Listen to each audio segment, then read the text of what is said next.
महिलाओं की सुरक्षा और उनके पहनावे को लेकर अक्सर सवाल उठते रहते हैं। आपने देखा होगा कि कभी किसी नेता द्वारा, कभी किसी लोगों द्वारा तरह तरह की चीज़ें सामने आती रहती हैं। आज हमारे साथ समाजवादी पार्टी की महिला जिला अध्यक्ष ज्योति जी और महिला जिला सचिव गीता जी मौजूद है। इनसे हम बातचीत करेंगे और देखते हैं कि महिलाओं को लेकर समाजवादी पार्टी की तरफ से क्या कुछ कदम उठाए जा रहे हैं, क्या कुछ किया जा रहा है।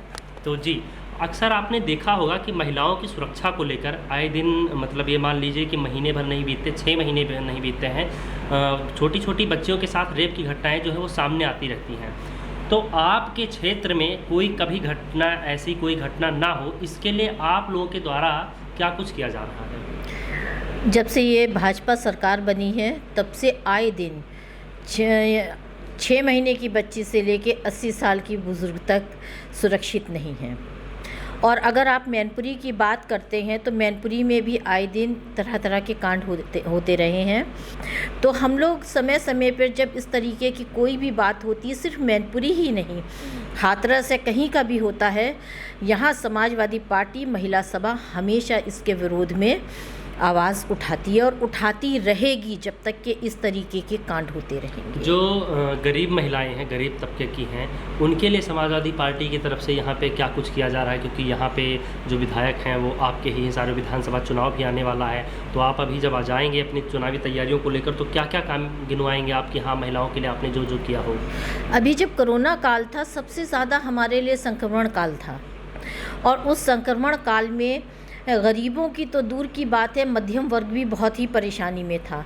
हमारे विधायकों ने हमारे जिला स्तर पर गरीबों में जाकर, ख़ास तौर से हम लोगों ने महिलाओं को चिन्हित किया, गरीबों में जाकर उनको अनाज वगैरह, उनकी ज़रूरत के सामानों की पूर्ति हम लोगों ने करी।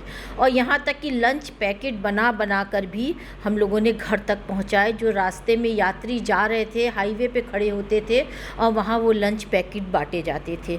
जो भी इस समय हम सरकार में नहीं हैं, लेकिन इसके बाद भी जो भी हमारी सामर्थ्य होती है, हम गरीबों के लिए बराबर करते हैं।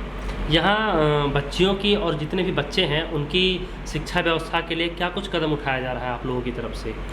अभी आप देखिए, 2 साल से तो सारे विद्यालय बंद कर दिए गए हैं, क्योंकि ये सरकार नहीं चाहती है कि कोई पढ़े लिखे। क्योंकि जब कोई पढ़ा लिखा होता है तो फिर वो जब जानने लगता है तो फिर वो सवाल भी करता है, और सवाल जब करता है तो वो ये सरकार उसको बर्दाश्त नहीं करती है। आपने अभी हाल ही में देखा होगा कि ओलंपिक के मैच में महिलाओं ने काफ़ी नाम रोशन किया है देश का। तो ऐसे में जो भी आपके क्षेत्र की बच्चियां हैं वो निकल कर सामने आएँ, आगे आएँ और देश का गौरव बढ़ाएं, मान बढ़ाएं। इसके लिए समाजवादी पार्टी की तरफ से क्या कोई तैयारी है या कुछ सोचा है आप लोगों ने कि क्या करना चाहिए? जी हाँ, बिल्कुल, पहले भी सोचा गया था। बच्चियों को लैपटॉप वगैरह इसीलिए दिए गए थे कि सोशल मीडिया से जोड़ने के लिए। जब हम सोशल मीडिया से जुड़ते हैं तो बहुत से ऑप्शंस हमारे सामने आते हैं, बहुत सी चीज़ें खुलती हैं। तो महंगाई, लड़कियों को आगे बढ़ाने के लिए ये हमारी पार्टी ने करा था और आगे भी करेगी। आगे भी, जब अभी हम सरकार में नहीं थे, इसके बाद भी अखिलेश भैया ने बहुत सी बच्चियों को लैपटॉप दिए थे, और आगे भी उनकी सुरक्षा, उनकी पढ़ाई के लिए वो कदम उठाए जाएंगे। हमारे साथ महिला जिला महासचिव गीता जी हैं। इनसे हम बातचीत करते हैं और जानने की कोशिश करते हैं कि अपनी जिम्मेदारियों का निर्वहन किस तरह से कर रही हैं। तो आपको क्या क्या जिम्मेदारियां दी गई हैं और उनका आप निर्वहन कैसे करते हैं? आप वो काम काज जो भी है आपको मिला है वो कैसे कर रहे हैं? हम लोग का ये संगठन है और हम लोग संगठित होकर काम करते हैं। जो भी हमें पार्टी से दिशा निर्देश आते हैं, हम उसका बाखूबी अपना अच्छे से अच्छा काम करने की कोशिश करते हैं। और हमारे साथ सभी महिलाएं हैं। घर का काम ख़त्म करने के बाद में यहाँ पार्टी को समय देते हैं कि हमारी जिम्मेदारी है समाज के प्रति, उस जिम्मेदारी को हम पूरा कर रहे हैं। जब महिलाएं आती हैं और पार्टी को समय देती हैं तो उसमें किस तरह के, मतलब जैसे कामकाज को लेकर, या कैसे ये राजनीतिक बातें होती हैं, या क्या चीज़ होती है रोज़गार को लेकर, किन मुद्दों पर ज़्यादा फोकस होता है? जब महिला राजनीति में आती है तो बहुत सी बातें उठती हैं, उसके कैरेक्टर को लेके भी उठती हैं और घरेलू समस्याएं भी आती हैं। नहीं, क्योंकि मेरा हम सवाल लोग- ये है कि अभी आपने बताया जी। कि बहुत सारी महिलाएं आती हैं, जी, जी। एकत्रित होती हैं, तो जब वो सब आती हैं तो मुद्दे क्या होते हैं, किस पर विचार विमर्श किया जाता है, बातचीत किस मुद्दे पर होती है कि महिलाओं को कैसे काम दिलाया जाए, क्या इस पर होती है बातचीत, या फिर इस पर बातचीत होती है कि जितने भी और मतदाता हैं उनको समाजवादी पार्टी के लिए कैसे, मतलब वो वोट समाजवादी पार्टी को वोट दें, ये कैसे उन्हें प्रेरित किया जाए, इस चीज़ के लिए किन मुद्दों पर बातचीत होती है? इसमें महिलाओं के लिए, उद्योग के लिए बात होती है कि हम लोग जो लोग जुड़े हुए हैं हमसे, जो गरीब बहनें हैं या और भी जो महिलाएं, उनको रोज़गार कैसे दिया जाएगा और हमारी पार्टी किस तरह से मदद कर सकती उनकी है, इसके मुद्दे पर बात होती है।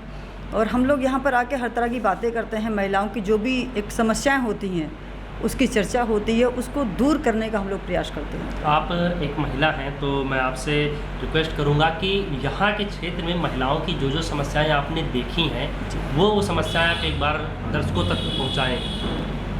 यहाँ महिलाओं की समस्या यही है कि सभी लोग बेरोज़गार बैठी हुई हैं, कोई रोज़गार नहीं मिल रहा उनको है।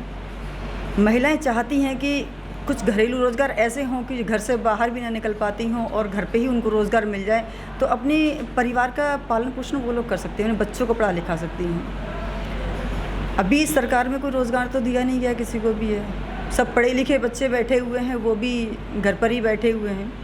2 साल हो गए कोरोना काल को चलते हुए, कोई वैकेंसियाँ नहीं निकाली गई हैं। हर वर्ग परेशान इस चीज़ से है और स्पेशली महिलाएं, तो एक पुरुष बाहर जाके नौकरी करते थे, आज सब प्राइवेट सेक्टर होने के बाद में कोई भी कहीं कोई काम नहीं कर पा रहा है। बहुत ही मुश्किल हो रहा है परिवार को चलाना महिलाओं के लिए। अच्छा, तो मैं आप दोनों से अब ये जानना चाहता हूँ कि आगे की आपकी क्या कुछ तैयारियाँ हैं, खासकर महिलाओं को लेकर? जी। महिलाओं को लेकर हमारी ये तैयारी, हम गांव-गांव निकल रहे हैं और महिलाओं को इकट्ठा कर रहे हैं, उनके अधिकार के प्रति जागरूक कर रहे हैं। क्योंकि एक कहावत है कि बिना रोए माँ बच्चे को दूध नहीं पिलाती है। तो जब तक कि हम अपने अधिकारों के प्रति जागरूक नहीं होंगे, तब तक के जब हम उठेंगे नहीं तो हम अपने अधिकार कैसे छीनेंगे। आज महिलाओं को दबाया जा रहा है, कुचला जा रहा है। हम हर गांव में जाते हैं, उनको प्रोत्साहित करते हैं, उनको जागृत करते हैं कि आप भी हमारे साथ निकलो, हमारी आवाज़ बनो, ताकि आने वाला कल हमारा हो। क्योंकि हमारे देश में महिलाओं का जो परसेंटेज है वो 48% है, यानी महिलाएं चाहें तो सरकार बना सकती हैं, महिलाएं चाहें तो सरकार गिरा सकती हैं। तो हम इसलिए उनको प्रेरित करते हैं कि अपने अधिकारों के लिए जागरूक हो और अपनी लड़ाई हमारे साथ मिलके लड़ो और हम इस निकम्मी सरकार को गिरा कर रहे हैं। चलिए, बहुत बहुत शुक्रिया आपका। तो हमारे साथ महिला जिला अध्यक्ष और महिला जिला महासचिव मौजूद थीं और उन्होंने बातचीत की और इन्होंने बताया कि मैनपुरी में महिलाओं के लिए, उनके रोज़गार के लिए, स्वास्थ्य के लिए, शिक्षा के लिए जो छोटे छोटे काम हैं वो इनकी तरफ से बखूबी किए जा रहे हैं। सनराइज न्यूज़ के लिए आदर्श मोहन की रिपोर्ट। अगर ऐसी और आप ग्राउंड जीरो से रिपोर्ट देखना चाहते हैं तो हमारे चैनल को सब्सक्राइब करें और वीडियो को ज़्यादा से ज़्यादा शेयर करें। धन्यवाद।